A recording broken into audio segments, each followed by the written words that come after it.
Right guys, today we're talking about flat left wrists, we're talking about the angle between right forearm and club shaft and the hand path in the golf swing.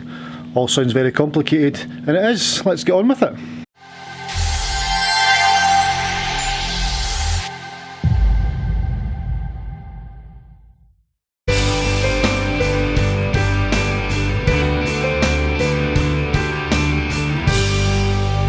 This video has been done before by a chap called Lynn Blake. If you check out his stuff on YouTube, you'll see what he's on about. It's very much golf machine stuff. I've done my golf machine level 1 and level 2, and this is just something that I felt as though would be good to pass on to people because people seem to like the sort of geometry and physics around the golf swing. So the golf machine is geometry and physics. It tells us that the golf swing is the hinge action of an angular motion or an inclined plane.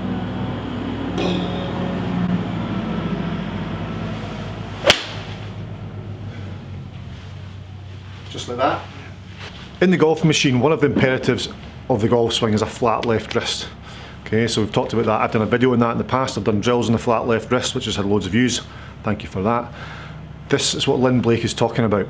He's trying to get you into the flat left wrist position as the main imperative of the golf swing through awareness of what the hands do on the way down and the right wrist position, which keeps the left wrist flat. Easy. So Lynn talks about the hands. As the hands come down from the top of the backswing, up to the top, hands come down, they come down in a straight line. So it's linear, linear, linear, linear, linear. So the hands come straight down, and this action here. So it's a straight line, straight delivery of the hands down towards a point on the base of the plane line.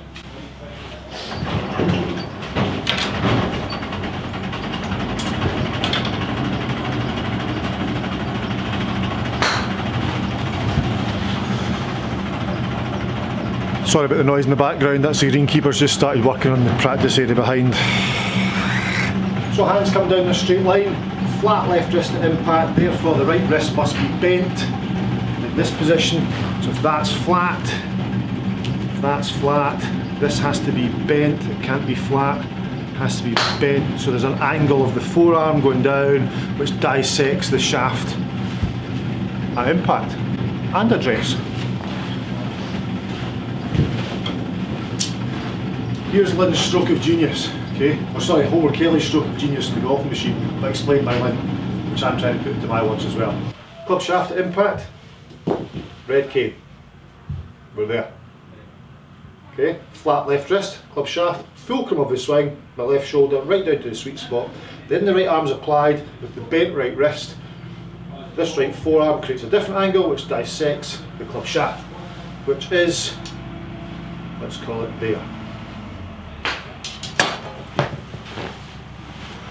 Smooth, eh? So here's club shaft there, right forearm's there, that's my impact position. Okay? Now, if I was to take the club shaft back to parallel in line with my right forearm at impact, back to here, there, parallel, if I then lift this up, here, just parallel to that, extend it, that is the line my hands come down on. That is the straight line that Homer Kelly and Lynn Blake are talking about, so that straight line, which is parallel to the right forearm at impact. So it's linear force that's coming straight down there. That is complicated. Really? We'll quickly go through that again. So impact position, ball, impact positions here, there, okay. Right forearm you can see dissects the club shaft.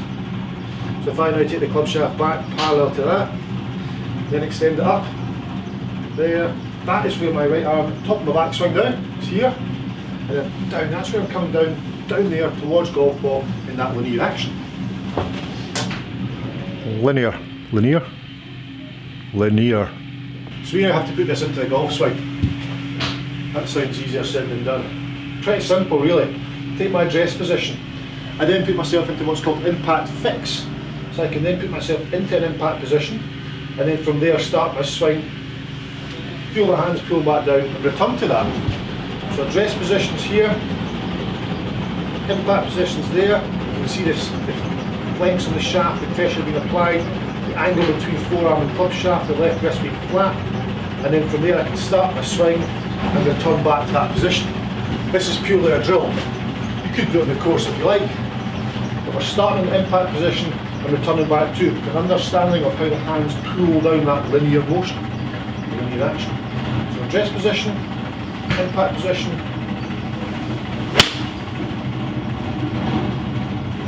golf ball. It was alright. Again, sorry about the noise in the background, greenkeepers. Address position, impact, and then pulling down towards that base of my plane on the ball to target line, which is the base of your horizontal plane. Golf Machine's a hard book. It took Homer Kelly 30 odd years to write it, can't quite remember, I should know that. I think the book costs about 60 or 70 pounds, so it's an expensive book, it's really hard to read. So it's hard what Lynn Blake's done by putting into a term that we can all understand, or hopefully understand. It's good, obviously. So it's up to us now to try and dissect that book into usable content for all golfers. I use it when I coach, but I change the terminologies a lot.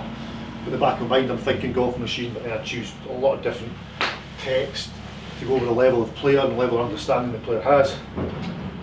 There, impact. Nailed. Top corner, hit the button, subscribe, also thumbs up.